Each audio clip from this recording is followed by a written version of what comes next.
Bonjour, this is book number 3, traduction. Quelles sont les principales théories de la traduction? Qu'est-ce qu'une théorie de la traduction? Une théorie de la traduction, c'est une manière de réfléchir comment traduire un texte d'une langue à une autre.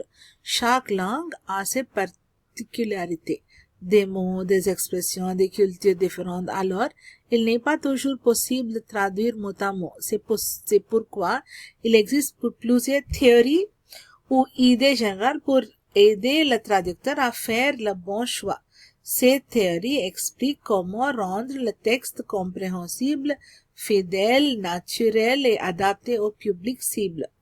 Les principales théories, la théorie littérale, la théorie libre, la théorie du sens, la théorie littérale, la théorie, l'équivalence dynamique, on a la théorie du scopo et c'est tout. Donc, il y a seulement 4 ou 5 théories. Scopo, c'est la dernière. Ok. Les autres sont seulement les exemples. 5. Il y a 5 théories.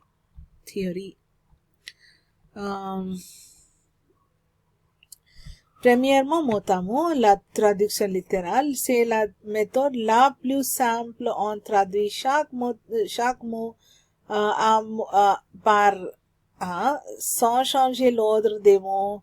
Cette méthode peut être utile pour les textes faciles comme des notices techniques ou des listes, mais elle ne marche pas toujours. Par exemple, les expressions idiomatiques comme avoir le cafard, it's raining cats and dogs, n'ont pas le même sens si on les traduit mot à mot. Exemple simple, I love you devient je t'aime. La traduction libre ou idiomatique.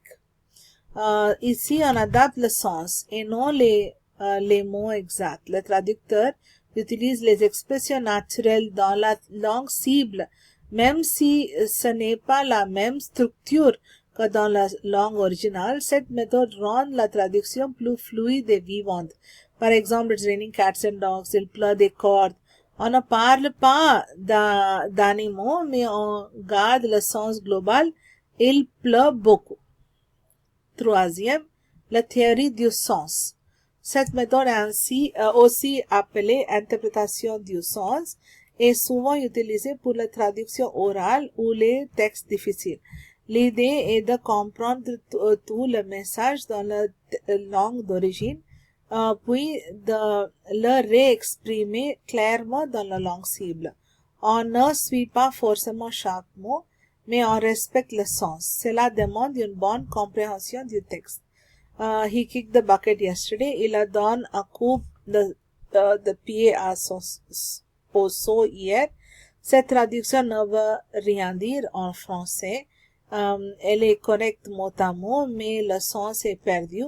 La traduction selon la théorie du sens, il est mort hier. Fourth type is l'équivalence dynamique by Nida. Le linguiste américain Eugene Nida a proposé cette théorie. Il dit que la traduction doit créer le même effet pour le lecteur que le texte d'origine. Par exemple, si le texte original fait rire, pleurer ou réfléchir, la traduction doit faire la même chose.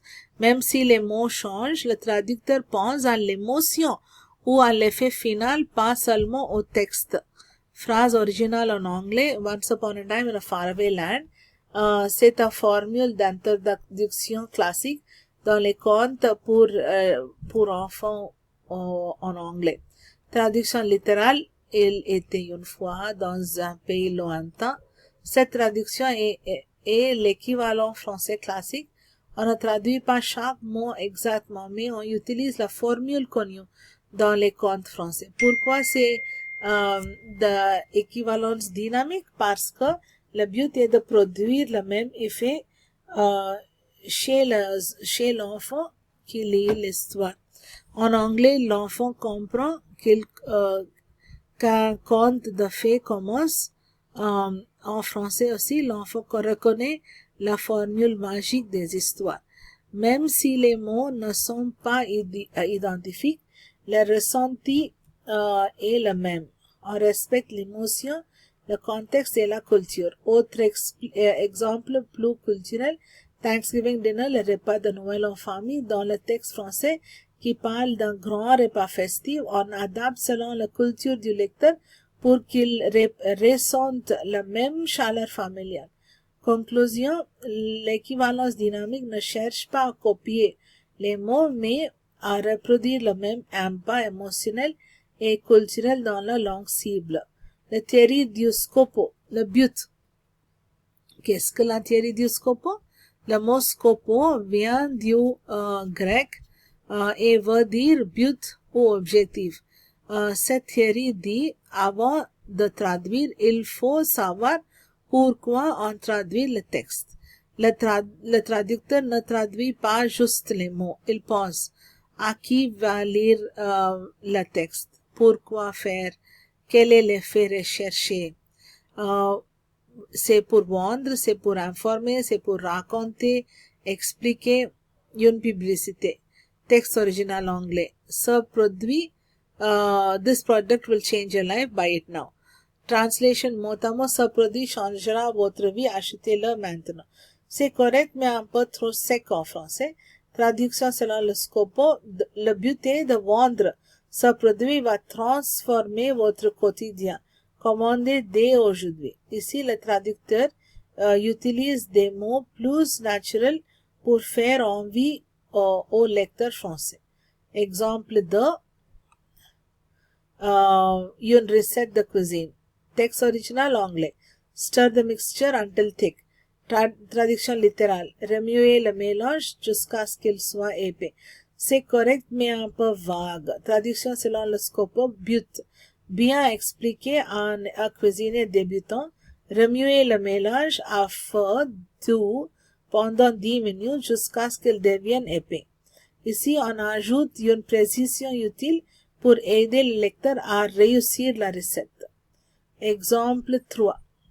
Un discours politique. Texte original anglais. We must act now to protect our children's future. Pour un journal, but pour résumer.